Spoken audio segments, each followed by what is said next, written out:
साधारण अधिवेशन इतिमध्य बहुत कार्यक्रम रही एवं संघर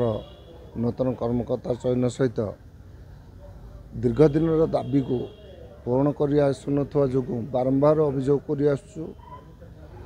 जो पूरण किछिकांश नूतन सरकार आसवा पर माननीय मंत्री सचेष्टा जो आज किसी दाबी गुड़िक सामूहिक भाव में पूरण होन्य गुड़िक बहुत दाबी पूरण न हो रही है। तेणुक साधारण अधिवेशन रे समस्त स्वार्थ को नहीं कर्मचारी मान स्वार्थ को नहीं आम दाबी समूह को उपस्थापन करने आज साधारण अधिवेशन अनुष्ठित करुँ। इतिमध्य कर्मचारी मानू कॉन्ट्रैक्चुअल कर्मचारी मानू नियमित करने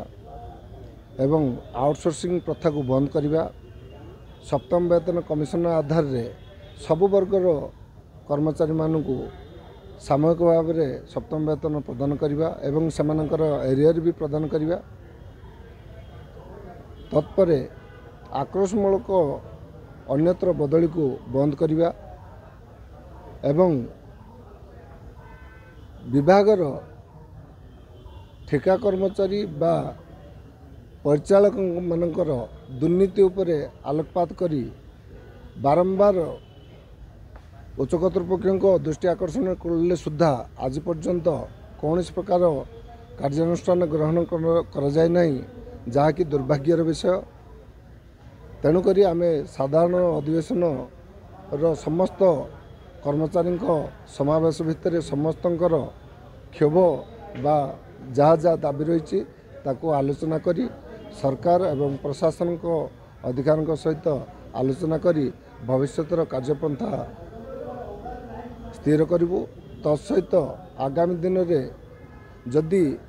महासंघ तरफ दाबी गुड़िक पूर्ण करा न जाए ताहले आंदोलनात्मक पंथा अवलंबन करने बाध्य। आमर निगम रे वर्तमान कॉन्ट्रैक्चुअल कर्मी प्राय 1200 अच्छा। कॉन्ट्रैक्चुअल कर्मचारी थाईकि आउटसोर्सिंग वर्तमान 2000 भी अच्छा एवं लक्ष्मी योजना रे अन्य योजना रे आउटसोर्सिंग कर्मचारी आनुचंदी जहाँद्वारा कि आमर कॉन्ट्रैक्चुअल कर्मचारी माने असुविधा होचंदी एवं यह संपूर्ण प्रशासनिक क्षेत्र में बेपारी मनोवृत्ति रे काम कर।